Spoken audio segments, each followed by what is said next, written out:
Hello student, BSc first year first semester में second unit equipments of microbiology lab में सबसे पहला equipment है hot air oven. Hot air oven एक शुष्क हवा प्रकार का स्टेलाइज़र है। इसमें 3 दीवारें, 2 एयर स्पेसेस होते हैं। गर्मी के विकिरण को कम करने के लिए बाहरी दीवारें मोटी एस्बेस्टस की बनी हुई होती हैं। गर्म हवा वाला स्टेलाइज़र बिजली से चलता है। इस केस में हीटर कॉइल या तो ओवन के नीचे या साइड की दीवारों में लगा रहता है। एक संवहन धारा दीवार और ओवन के अंदरूनी हिस्से के माध्यम से एक पूर्ण सर्किट यात्रा करती है। ओवन के अंदर तापमान थर्मोस्टेट के द्वारा नियंत्रित रहता है। प्रिंसिपल: हॉट एयर ओवन को 1.5 घंटे की अवधि के लिए 160 से 180 डिग्री सेंटीग्रेड तापमान पर संचालित किया जाता है। यदि टेम्परेचर 180 डिग्री सेंटीग्रेड से ऊपर चला जाता है तो कॉटन के जलने का खतरा रहता है। हॉट एयर स्टेलाइज़र को सभी प्रकार के जो लेबोरेटरी ग्लासवेयर हैं उनको स्टेलाइज करने के लिए उपयोग में लाया जाता है।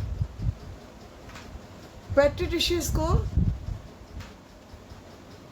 स्टेलाइज करने के लिए भी हॉट एयर ओवन की आवश्यकता पड़ती है।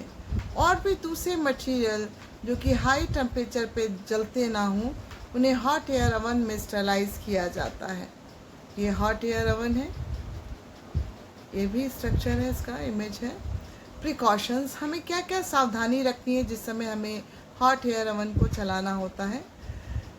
सबसे आवश्यक चीज़ है कि हमें जिस टेम्परेचर पे मटेरियल को स्टेलाइज करना है उसको जो चेक करना सबसे पहली आवश्यकता होती है हमारी। किसी भी परिस्थिति में हॉट एयर ओवन में कल्चर मीडिया को स्टेलाइज नहीं किया जाना चाहिए, नहीं तो उसका जो लिक्विड है वो जल के सूख जाएगा। उबलता है और वो उबल के सूख जाता है।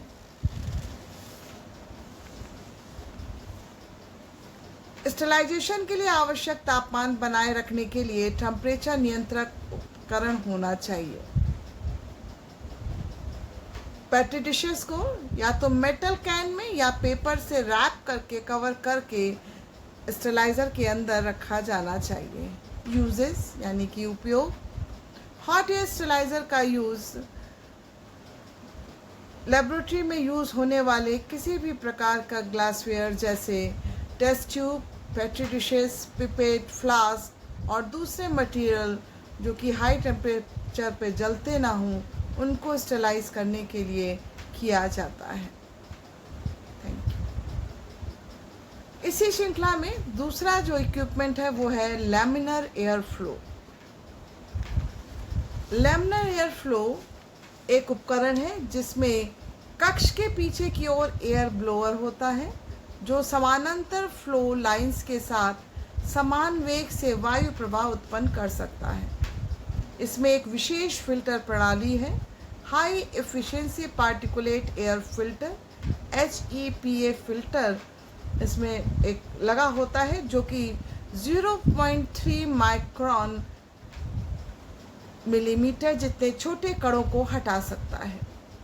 ब्लोअर के सामने एक अनोखी व्यवस्था भी होती है जिसे ब्लोअर से उड़ाई गई हवा एक समान हवा समानांतर फ्लो लाइंस के साथ उत्पन्न करती है। ये क्षैतिज और ऊर्ध्वाधर प्रकार के होते हैं। सिद्धांत: प्रिंसिपल: लैमिनर फ्लो समानांतर फ्लो लाइंस के साथ समान वेग के साथ धूल मुक्त वायु प्रवाह उत्पन्न कर सकता है जो बैक्टीरिया मुक्त कल्चर मीडिया ट्रांसफर करने में मदद करता है। हवा को इन विशेष फिल्टर के द्वारा इनक्लोजर में भेजा जाता है और फिल्टर किसी भी प्रकार के माइक्रोब्स को सिस्टम में प्रवेश करने की अनुमति नहीं देता है। किसी प्रकार का रोगाणु सिस्टम में प्रवेश नहीं कर सकता है। एक समान वेग और वायु धारा के समानांतर प्रवाह के कारण हम किसी भी प्रकार के कंटामिनेशन के बिना पोरिंग, प्लेटिंग, स्लैंटिंग, स्ट्रीकिंग कर सकते हैं। प्रिकॉशन, सावधानी। उपकरण को इस्तेमाल करने से पहले निम्नलिखित सावधानियों को ध्यान में रखना चाहिए।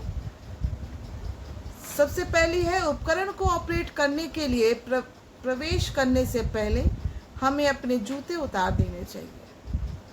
हमें अपने हाथ साबुन से धो लेने चाहिए और प्रयोग करते समय हमें बात भी नहीं करनी चाहिए, अन्यथा हमारे मुंह की हवा के माध्यम से कुछ बैक्टीरिया या माइक्रोब्स के द्वारा कंटामिनेशन होने की संभावना होती है। प्रोसीजर, लैमिनर एयर फ्लो से डस्ट पार्टिकल को चिकने कपड़े पर अल्कोहल का उपयोग करके साफ कर दिया जाता है। प्रयोग करने से पहले यूवी लाइट को 30 मिनट के लिए चला देना चाहिए और चैम्बर के सामने के कवर को खोलकर ठीक से रख देना चाहिए।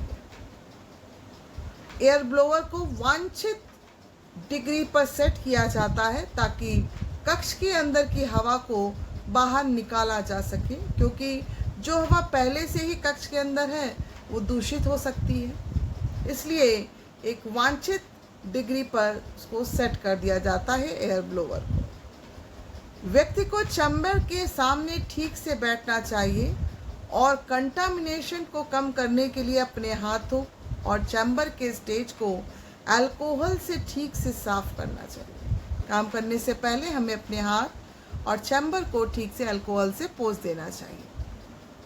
सभी प्रकार के एक्सपेरिमेंट जैसे पोरिंग, प्लेटिंग, स्ट्रीकिंग इत्यादि स्प्रिट लैंप के फ्लेम जोन में करना चाहिए। रिक्वायर्ड मटेरियल जितने भी हों उनको लैमिनर एयर फ्लो के स्टेज पे किनारे की तरफ एक बार में ही लाके लगा लेना चाहिए।